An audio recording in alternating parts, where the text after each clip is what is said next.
The theory of relativity allows observers to agree on what they see from different perspectives. For example, an object appears larger close up than it does from a distance, yet we agree on the size of the object. Additionally, 2 points can appear close together or further apart depending on the observer's angle of perspective. Yet we can agree that they are separated by the same space regardless of our perspective. Furthermore, an object can appear to be stationary or moving depending on the observer's state of motion. We accept velocities are relative to the velocities of other objects. While Albert Einstein was not the first to suggest relativity, he certainly expanded its application. Before Einstein, scientists struggled with how the speed of light could be constant regardless of the source of the light or the perspective of the observer. To resolve this problem, Albert Einstein proposed the components of speed, that is space and time, to be relative to the state of motion of the observer.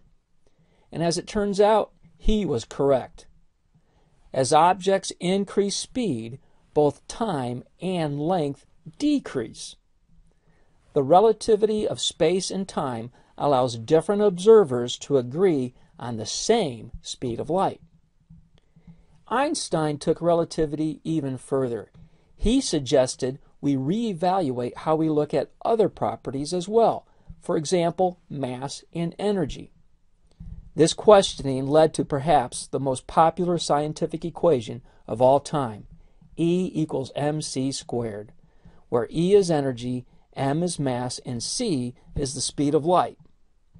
The equation E equals mc squared states that the amount of energy possessed by an object is equal to its mass multiplied by the square of the speed of light.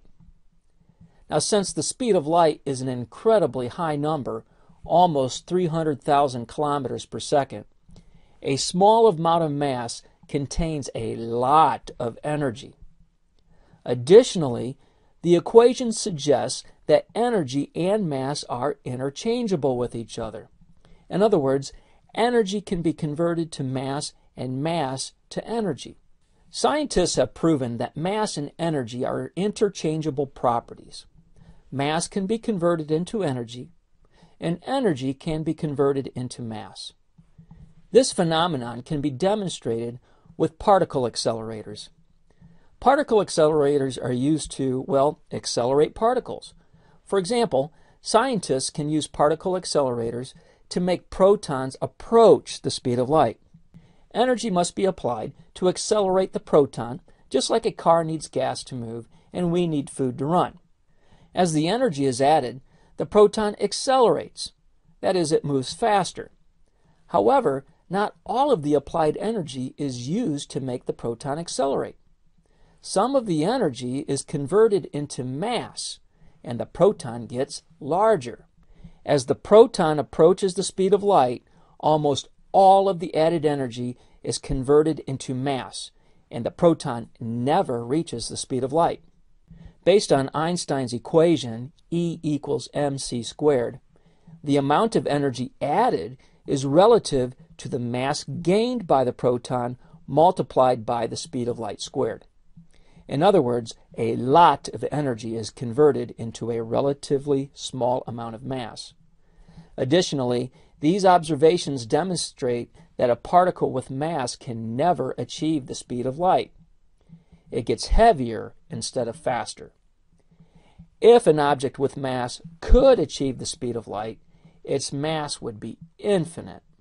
If we reverse Einstein's equation, we get mass equals energy divided by the speed of light squared.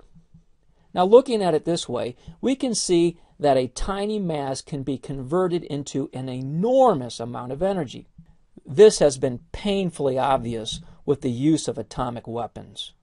Similarly, nuclear power plants are used to convert the tiny mass of an atom into lots of energy. When larger molecules are broken down into smaller parts, energy is released.